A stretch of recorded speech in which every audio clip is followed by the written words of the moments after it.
نو الله په مهر لګي نو الله د چا په زړه باندې اسی مهر نه لګي ځکه الله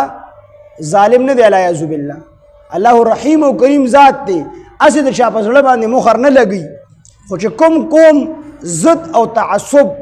دا یو داسې ځای ته ورسي چې هغه نه د پیغمبر وعظ قبلي پیغمبر ورته خپل وعظ او نصیحت کی هغه نه قبلي او دغه رنګې د حالاتو نه عبرت نه اخلي په هېڅ باندې دې نه راوړي نو د هغې نه وروستو د ده د کفر او د ده د ضد د وجې نه الله د ده په دې زړه باندې مهر ولګي ګوره ضدي سړي ته اسلام نه نصیب کېږي حضرت عمر رضی الله عنه او ابو جهل دې دواړو ته به عمرین وي عمر بن هشام او عمر بن خطاب رضی الله عنه دا دواړه په قوت کې چې کوم دي مشهور نبی علیه السلام دعا وغوښتله جمعې په ورځ باندې دعا یې وغوښتله وی الله پاکه په عمرینو کې یو مسلمان کې په عمرینو کې اسلام ته په عمرینو کې په یو سره قوت ورکړي یعنی یو به کې الله مسلمان کې نو الله دا دعا دا د ابو جهل په حق کې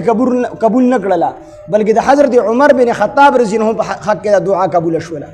ودې کې وجه سوا ودې کې وجه دا وه چې حضرت عمر رضی الله عنه دا پته نه و چې زموږ دا دین حق دی که د مسلمانانو دا دین حق دی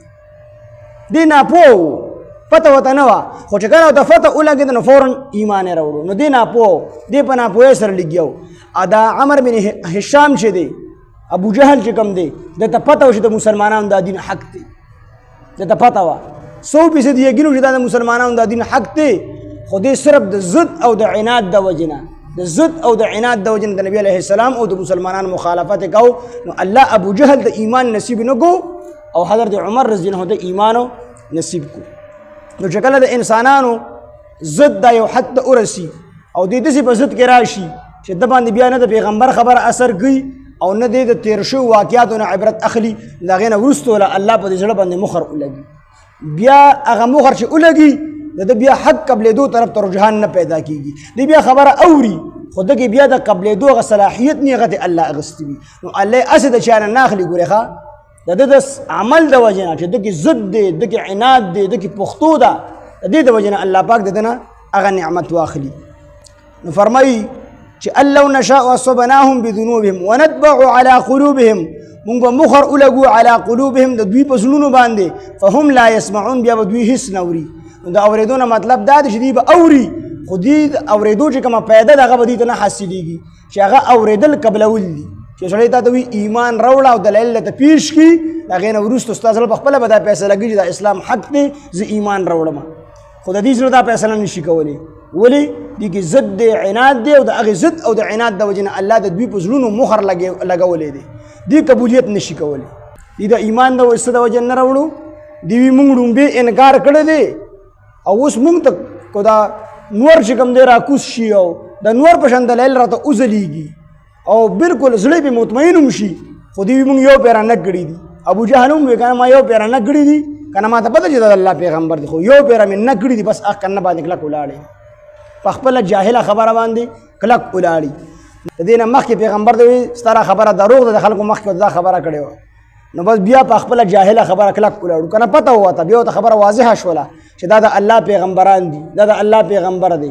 خو یې مونږ لومبې انکار کړی دی بس اکه انکار به تر مرګه پورې وي یعنې ډېر خلک دا د وعدې خلاف ورزي کوي کومه وعده چې کومه الله جل جلاله په عالم الارواح کې د روحونو نه اخیستې وه چې الستو بربکم آیا زه ستاسو رب یمه نو ټولو روحونو چې کوم دی په جمع باندې ووي چې او الله ته زمونږ رب یې دا ټولو ارواحو دا وعده چې کوم دی الله سره کړې ده او حضرت علي رضی الله عنه فرمایي چې هغه وعده ما ته یاده ده دومره تیزه حافظه وه د حضرت علي رضی الله عنه هغه وایي چې الله زمونږ په عالم الارواح کې کومه وعده اخیستې ده هغه وعده ما ته اوس هم یاده ده حضرت علي رضی الله عنه فرمایي دغه رنګې بل یو صحابي دی هغه هم وایي ما ته هغه وعده یاده ده نو دا وعده الله د ټولو روحونو نه اخیستې وه خو چې کله دنیا ته رالل نو هغه وعده تېره شوله د فاسقین تفسیر یې کړی دی ای خارجین عن دائرة العهد یعنی دوی د خپلې وعدې د دایرې نه وتلي دي وعده یې نه ده پوره کړې نو اکثرو خلکو وعده نه ده پوره کړې او کمو خلکو چې کوم مسلمانان دي نو هغوی د الله هغه وعده پوره کړې ده چې الله ته هلته هم ویلي ته زمونږ رب یې او دلته هم مونږ وایو الله ته زمونږ رب یې